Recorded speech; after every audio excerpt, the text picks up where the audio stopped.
acting like they think it's a white racist society when it benefits them. They're acting like they think it's a white racist society when it benefits them. Yeah, let me give you a little bit of insight on this divide and conquer thing. You see, separating the black man and the black woman is a divide and conquer strategy. And they've done it in so many ways. So many ways. They placed the black woman over the black man during slavery and kept it that way. I wonder if you knew that. I wondered if you even studied that. The black woman was placed over the black man. Let me tell you something else that they used to divide during slavery. When the slave master felt like coming out and relaxing after he's had his dinner, he would walk into the slave house. And guess what would have to happen? The kids would have to turn their back. The man would have to walk outside or turn his back, and the woman would have to get on the bed and open her legs. That's a dividing strategy. Let me tell you another dividing strategy. Let's bring it up a little bit more current. The welfare system. From 1960, I believe 1962, all through the 70s up until 67, 68. Actually, it was before 62. 82% of the black households had a mother and a father. And 44% of those 82% were business owners. And then something happened. I'm going to let you find out what happened. But I'm going to tell you one of the results. The welfare system completely changed their rules. It became a double standard. In order for the home to receive benefits for the children and for the housing, black man couldn't be there, was not allowed to be there at all. Period. If there was any traces of a black man when they came to do their inspections, and I might add only with the black community they did their inspections, if there was any trace of a black man there, then guess what? Benefits were cut off. But at the same time, white families, whole white families, mother, father, and children were given benefits. No problem. This continued well into the late 70s. They would come by the black home to inspect. That's a divide and conquer strategy. They kept the black man out of the home. Why is it you think there are way more black women in corporate America, in higher positions in corporate America than black men? That's done by design. That's a divide and conquer strategy, and it's been that way ever since slavery.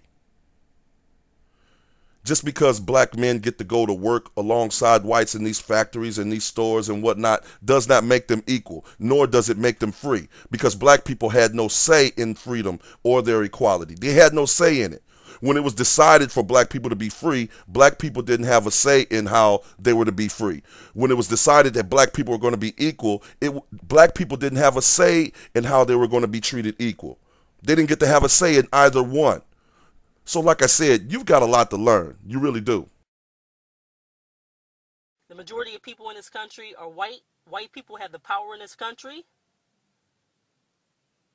And it makes no sense that they would need to hide who they are. I don't think that they would need to hide who they are to a group of people who are the minority. Yes, white people are the majority. Yes, white people have the power. Now what?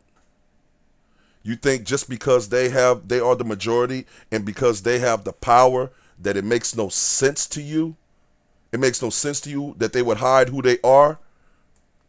And you know, the messed up part about your thinking, because you're so busy saying, I think this and I think that. What's messed up about it, instead of saying, I think, maybe you should ask why.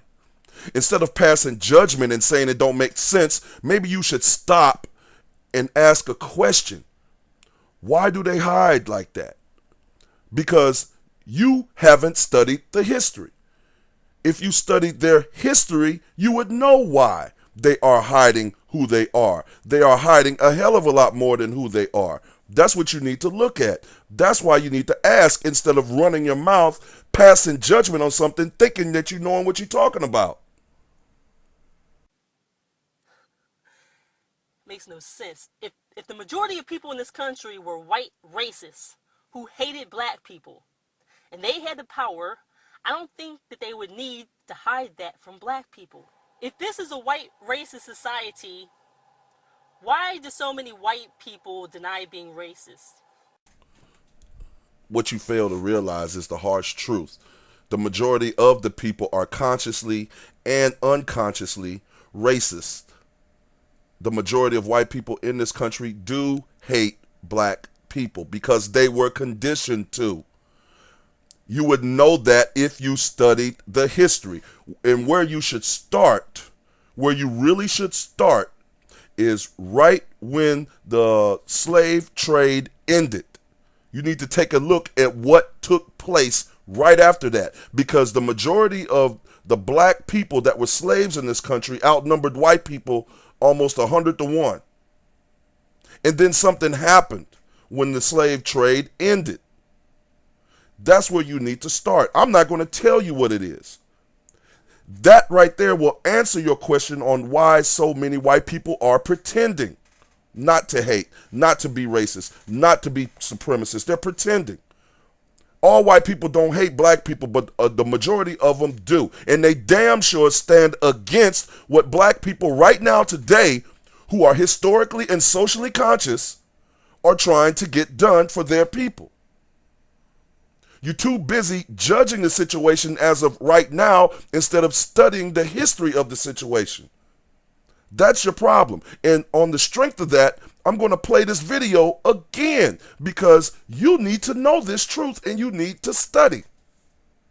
Because if you know the history of the whole concept of whiteness, if you know the history of the whole concept of the white race, where it came from and for what reason, you know that it was a trick and it's worked brilliantly. Because if you know the history of the whole concept of whiteness, if you know the history of the whole concept of the white race, where it came from and for what reason, you know that it was a trick and it's worked brilliantly. Whew. Is it beginning to sink in yet? Is it? Is it starting to sink in? You have to take a look back. You have to. That's the only way it's going to make sense to you. You keep saying this don't make any sense. This don't make any sense. And then you keep saying, I think. You're blinding yourself on purpose. And you're running your mouth off like a broke dog contestant on a damn talk show. Might as well be on Jerry Springer with that bullshit. Let me tell you something. The rich white elite in this country during slavery, they made an agenda, a very long, thorough, and thick agenda, okay? And that same agenda is still being carried out to this day. Now, guess who they used to carry out that agenda? Poor white people, the poor white European. 95% of Europe was living in filth when the slave trade began. Not all of them was living like the way you see them now. Hell, you need to study what they went through in the dark ages, what they put themselves through. They were living in tons and tons and tons of filth. They were a filthy people. They didn't know jack. They couldn't even read. That's why the redoing of the King James Bible, when they redid that Bible, they did it masterfully because 95% of the country couldn't read. The rich white elite is what's running the show. The common everyday white people are stupid enough to go along with it. Even the ones that know about it and speak out, they're being blackballed by their own people. You're talking about what doesn't make sense. You need to study the history. You know, they're taking advantage of a weakness. But when they call these white people racist, why do they do it so loud? Boy, you really full of shit. You are full of it. Taking advantage of a weakness in white people. How the hell can black people gain? What do black people gain from a so-called weakness that you say? You know, by calling white people racist. See, number one, the one thing you need to understand about a lot of white people, they're always exercising moral authority on black people all the fucking time. No matter where it is, whether it's on television, whether it's in the workplace, whether it's in school, whether it's in church, it don't fucking matter. No matter where you go, white people are always exercising moral authority. And then when it comes to a black person stepping up, there's always white people with that bullshit mentality like what you're promoting, and a few punk ass others that I know of on YouTube, sitting there want to tell black people on how to fucking act. Are you out of your goddamn mind? What the fuck is your fucking problem? And then you're going to sit there and say, and why do they do it so loud? Bitch, what's your fucking problem? Black people are not going to keep taking this moral authority bullshit from white people, especially ones that like to exercise it and go to where black people are and start some shit.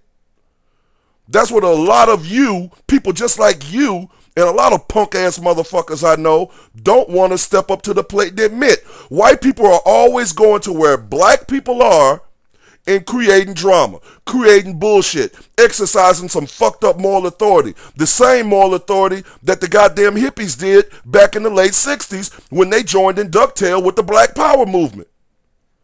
It fucked up every goddamn thing. They brought their principles, they brought their morals, they brought their standards, all under white rulership. Trying to get a black person to be, what's the word I'm trying to think of? To be reasonable. To be reasonable under a white controlled country. Fuck that. I say fuck you and fuck that bullshit you talking about. Why they got to do it so loud? People need to get loud because the system is fucked up. And too many goddamn white people have been brainwashed into supporting a fucked up moral system. White people have the worst fucking values known to man. They have the worst morals. And the history of this country proves it. Take a look at European history. It backs it up 100%. Fast forward to the Civil War era, you have rich white folks in the South, where I come from, standing up and openly admitting that the reason they're prepared to secede from the Union, and the only reason they ever articulated publicly, ever, was to maintain and extend slavery and white supremacy not only where it already existed, but into the newly acquired, that is to say, stolen territories from Mexico to the West. In a hurry, don't worry, flavor vision ain't blurry, you know what I'm saying?